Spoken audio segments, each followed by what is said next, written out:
What's going on, folks? In Stu's Garage today, we're going to be putting these new fixed back racing seats inside the Drift Fox, and we're going to be snatching the eBay seats out of there and continuing with our quest to eliminate all the eBay parts that I put on there and put some a little bit better quality stuff in there. So let's take a look at these Corbeau seats. Alright, so these are the Corbeaus, and the model I think is called FX1, and these are the largest ones that you can get.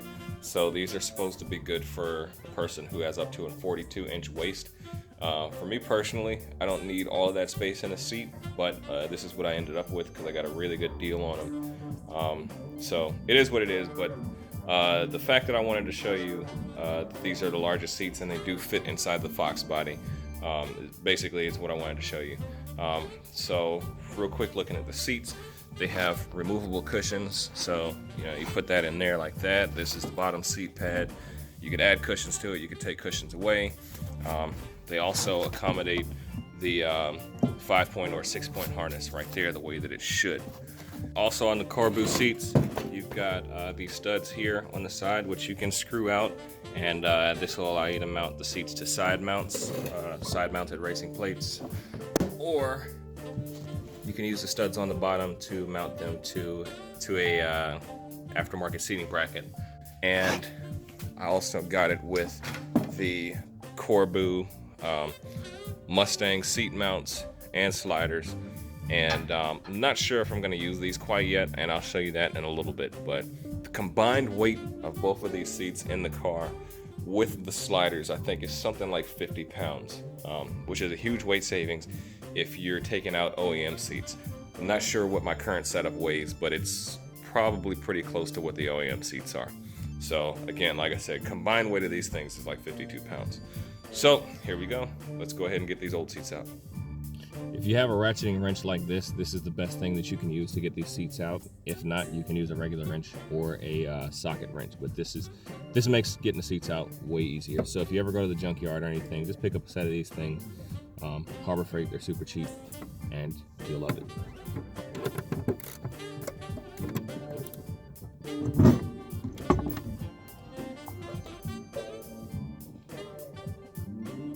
So these are the 4 studs that you have. I've actually replaced mine because I had a few issues with them.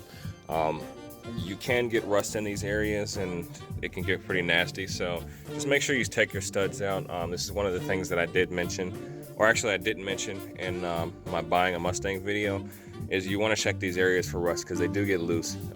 It's very easy to repair them and reinforce them. It's as simple as throwing a washer on the bottom and welding it together, or not welding it, but it's very easy to reinforce these areas. But when you have your seat out, just go ahead and double check it, make sure everything's solid. So it's going to be the same process over on the driver's side. If you have a stock seat and you've got the really nice pneumatic lumbar adjustment, there's just one little plug that's under there, but basically it's the same process.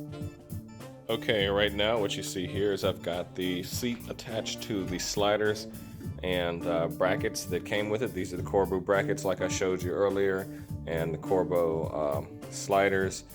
They bolt right to the seat. 4 bolts, 1, 2, and then there's 3 and 4. All you got to do is just slide this back in order to get this out the way. And we're going to go ahead and test fit it in the car right now and see if it sits where I want it with these brackets. Last time I used a similar bracket, the seat was way too high, and I ended up going with the OEM rails, but that's why I got to test fit it. So let's see how it fits.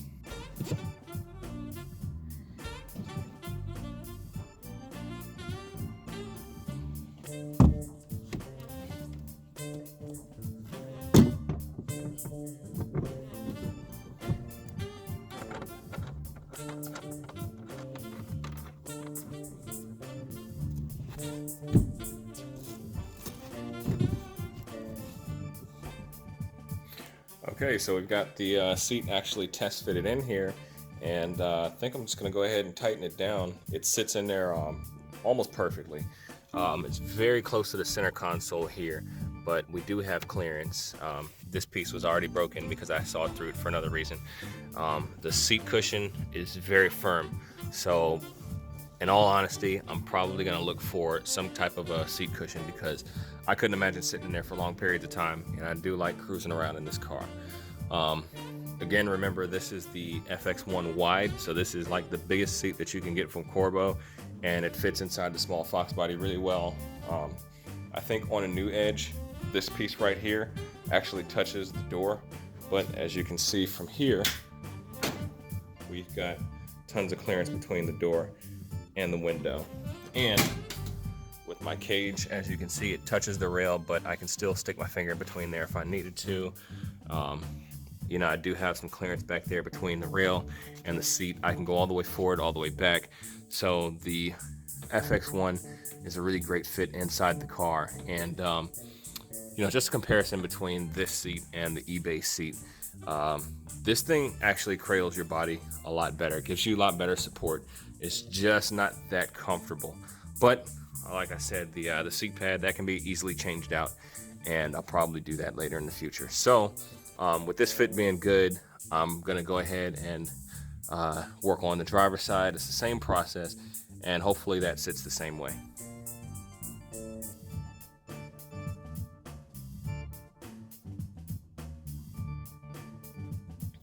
All right, folks, so we got both seats in now. I'm all strapped in just to, you know, kind of get a feel for it. So like I was saying before, these seats are definitely a lot harder than the eBay ones that I had before. Sitting in them for a little while is not as bad as you would think, but I have yet to drive in them, but it's probably going to be a little bit more of a harsh ride. One thing that I really do appreciate about these seats is the shoulder room is definitely more wide. With the eBay seats, I was a little bit more hunched up inside the seat. So that's pretty much it for the Corbeau FX1 seats. The sliders work really well. I can move the seat more than I could before with the OEM rails. And yeah, like I said, that's pretty much it. As you can see here, I've got my helmet on, trying to kind of get a feel for what it'd be like if I'm actually driving. And I do have a little bit of headroom. This is not the helmet that I race with. It's still pretty close to the headliner.